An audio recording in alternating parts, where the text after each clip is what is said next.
Hey, I'm Colonel Garuda, and today we're taking a look at the Star Wars Shadows of the Empire basic figures. Now, Shadows of the Empire was fairly interesting. In 1996, they made a bunch of hype for this event, and it was a novel, comics, a video game, action figures like what you see here, and other sorts of merchandise. And it was essentially a movie without a movie.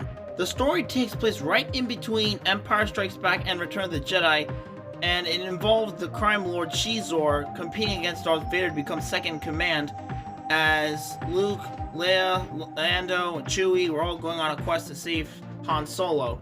And it was just such a cool concept that's no longer canon, unfortunately. But let's be real, canon is overrated.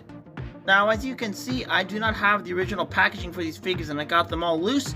So let's get right into the review and let's see how awesome they truly are. Start things off with Luke Skywalker. Here we have him in his Coruscant disguise. And I think this is a really cool design for Luke. Not Luke Skywalker, but just a really cool design as a whole. He's got this nice maroon color to it. Got some grays and blacks. He's got this little cape on the back here, as well as the logo for the Galactic Empire on his shoulder here. And overall, I just think he looks really awesome. And what's really bizarre is that he doesn't come with a lightsaber or anything, but instead he comes with this staff. I guess if he had a lightsaber, it'd be very suspicious, but he had to go on the cover, so he had to use this instead. And the overall design is nice. He's got some really nice detail. Like, I love how it turned out on the legs. And it looks like he's got some stuff there going on there. And, oh, it just says Canada and China. Not much there.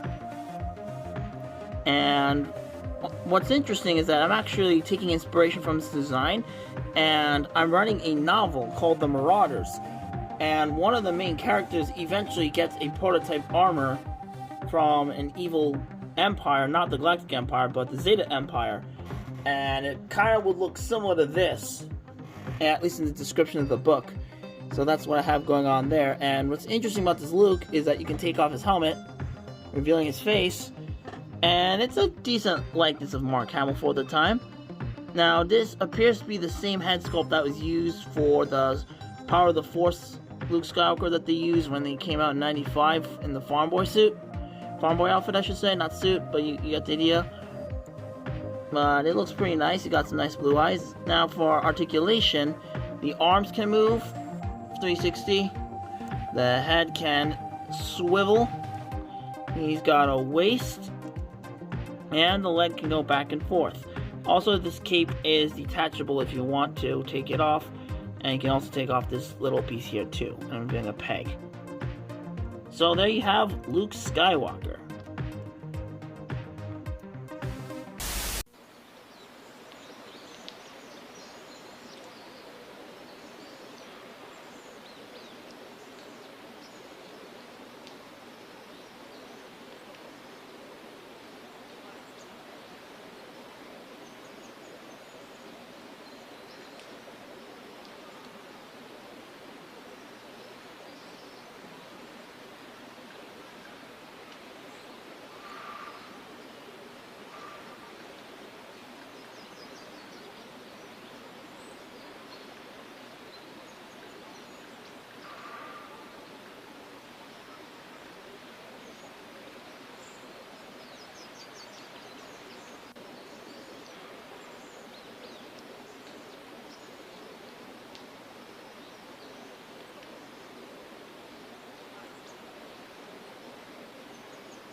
Now here we have Princess Leia in her little disguise, seen in Return of the Jedi, and apparently this storyline is where she got this costume, I suppose.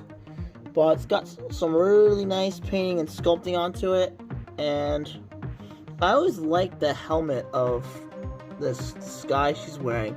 It just looks like a weird mouth thing with the mono eye, kind of like Cyclops from the X-Men. And it just looks very alien. I like it. Now, she's got a thermal detonator permanently sculpted onto her hand.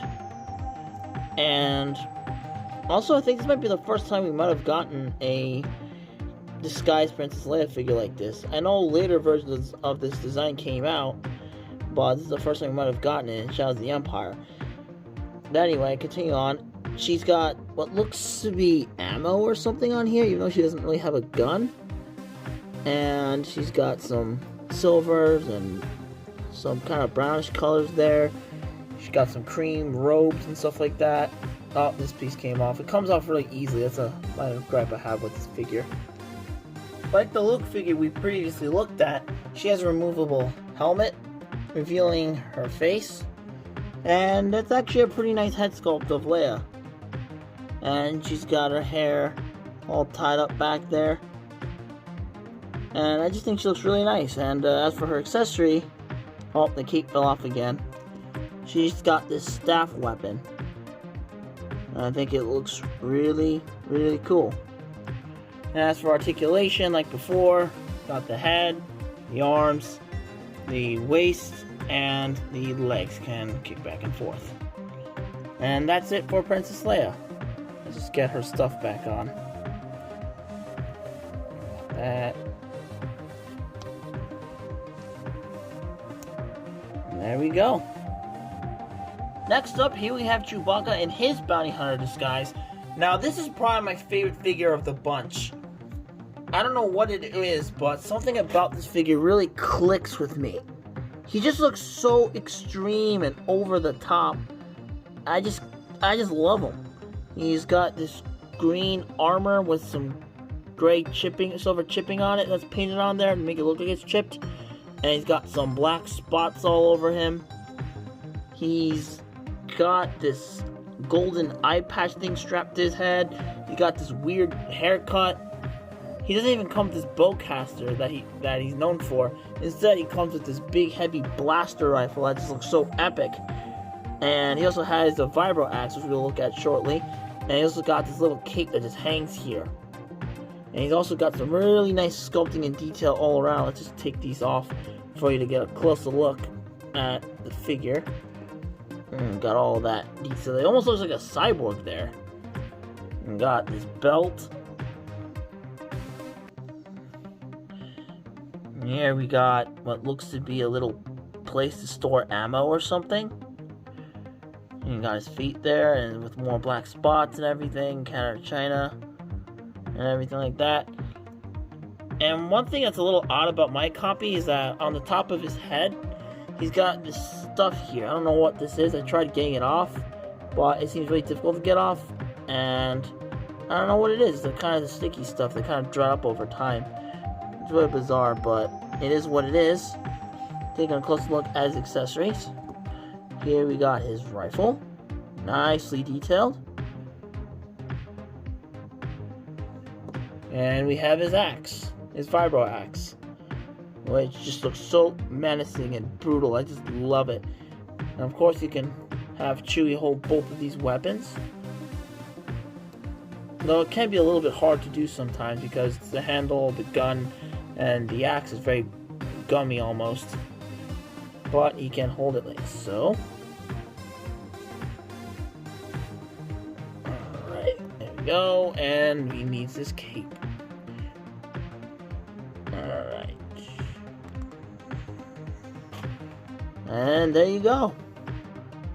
As for articulation, his head doesn't move. But like the other figures, his arms can move. He's got a waist and the legs can go back and forth. However, he can only get his legs to go back this far.